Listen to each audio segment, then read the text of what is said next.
திண்டிவனம் தொகுதியைச் சார்ந்த வாக்காளர் பொதுமக்களுக்கும் என் உயிரின் உயிரான விடுதலை சிறுத்தைகளுக்கும் வணக்கம். திமுக கழகத்தின் தலைமையிலான மதசார்பற்ற முற்போக்கு கூட்டணியின் சார்பில் விடுதலை சிறுத்தைகளின் துணை பொதுச் செயலாளர் தம்பி வன்னியரசு அவர்கள் பானை சின்னத்திலே போட்டியிடுகிறார். ஏறத்தாழ 1/4 நூற்றாண்டுக்கு மேலாக என்னோடு பயணிக்கக்கூடியவர், கட்சிக்கும் தலைமைக்கும் விசுவாசமாக இருந்து செயல்படக்கூடியவர், கொள்கை புரிதல் உள்ளவர். நாள்தோறும் தொலைக்காட்சி விவாதங்களில் அவருடைய வாதத் திறன்கள் நீங்கள் அறிந்த ஒன்றுதான். அந்த விவாதங்களில் பங்கேற்று கொள்கை அடிப்படையில் வாதிட்டு வருபவர். சட்டமன்றத்திலும் வாதாடக்கூடிய வாய்ப்பை அவருக்கு தர வேண்டும். திராவிட முன்னேற்ற கழகத்தின் தலைவர் அண்ணன் தளபதி ஸ்டாலின் அவர்களின் நல்வாழ்த்துக்களை பெற்றவர், தோழமை கட்சி தலைவர்களின் வாழ்த்துக்களை பெற்றவர்.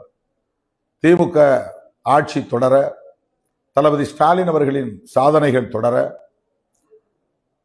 அவருடைய வாழ்த்துக்களோடு, விடுதலை சிறுத்தைகளின் வாழ்த்துக்களோடு களம் காணுகிற தம்பி வன்னியரசு அவர்களுக்கு பானை சின்னத்திலே வாக்களித்து அவரை பெருவாரியான வாக்குகளின் வித்தியாசத்தில் வெற்றி பெறச் செய்ய வேண்டும் என கேட்டுக்கொள்கிறேன்.